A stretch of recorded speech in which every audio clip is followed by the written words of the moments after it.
Sa araw nito mga syug ay sasama ko kayo dahil mag-ID picture kami. Alam nyo, i-vlog ko talaga to. Tignan nyo naman kasi yung mga ginagawa ng mga klase. Kapag kasi usapang ID picture, kailangan maganda ka.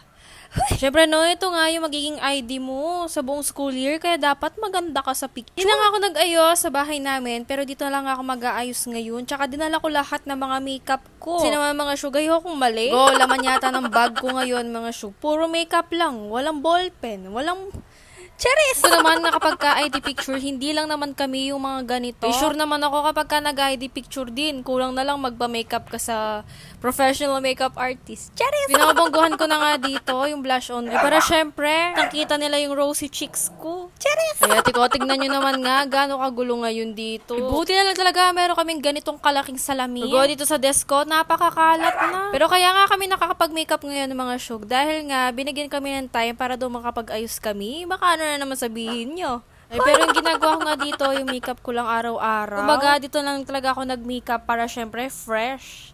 Pero dito mga syug, medyo nagmamadali na nga kami. Kasi naman kami na nga daw yung susunod. Pero ako dito, hindi pa ako tapos rugo. Alam niyo naman as a kikay girl, napakadami nating lipstick. Ay minsan no, isa lang naman yung labi natin, pero tatlo-tatlo yung nilalagay kong lipstick dyan, iba-iba pa yung kulay. Pero after ko mag-makeup mga syug, syempre yung buhok naman natin ngayon yung aayusin ko. Ganito talaga kami kakikay, nagdadala pa nga kami ng plancha. Gone, ganyan talaga kami ka-effort sa lahat ng bagay. Pero dito pinapakulot ko lang naman yung nakikita nga sa camera or yung makikita nga sa ID picture ko. Kasi hindi ko na nga pinakulot yung buong buhok ko. Kasi matatanggal din naman yan. Shoutout nga sa mga nagsasabing maganda daw yung uniform namin. Pero ngayon makukompleto na kasi magkaka-ID picture na kami. Finally mga shoe, tignan nyo naman. Tapos na nga kami dito maganda-gandahan. Ganito nga yung look ko ngayon sa magiging ID picture ko. Pasalamat kayo, hindi ako nag-contact lens. Charis! Dito nag-aantay na lang nga kami, natawagin nga kami. Kasi nga kami daw batch namin mga shoe. Sabay-sabay kaming lalabas. Dito dinidistribute lang naman yung mga pangalan nga nahahawakan namin. Pero hindi rin nga malito yung mga magpipicture sa amin. Baka magkabali-baliktad kami ng pangalan. Ay, alam nyo ba, nag-setted na ako ngayon yan sa magiging ID namin kasi nakakaganong pumasok kapag ka may ID ka. Face check muna tayo. Hoy! Charis! Pero dito, gandang-ganda na ako sa sarili ko niyan. Sino mama mo? Pero mga syug, hindi lang halata, pero init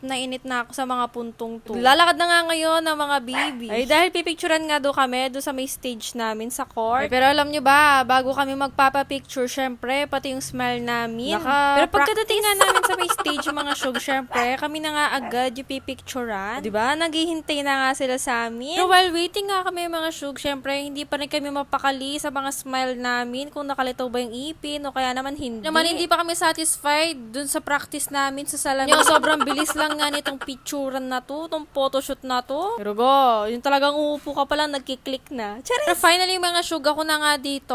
Pagkaupo ko, nakaramdam na lang ako bigla ng hiya. Parang hindi yata nasunod yung pinractice ko sa salamin, mga syug. Pero finally, mga syug, patapos na nga din kami dito. Kaya naman nandito na din nga yung mga ibang kabatch namin para sila naman nga yung picturean. Pero sabay-sabay nga do kami ngayon babalik sa room. Kaya naman aantayin pa nga namin sila matapos lahat ng section. Okay naman dito, dahil boring na talaga kami sa pinaggawa namin. Inaisipan na lang nga namin dito na mag-picture, point 5, video. Tapos yung isa parang natatai. Charis! Pero mga show, ganito nga ngayon kasaya maging high school. Hoy! Lalo na kapag kayo mga kaibigan mo, yung mga kaklase mo. Ay, pero syempre mga show, magpipicture nga kami dito ngayon. Baga, itong mga picture na to, yung iiyakan namin kapag ka nag-college na kami, yung di na kami magkakasama. Kaya naman dito na nga nagtatapos sa ating video for today. Babu!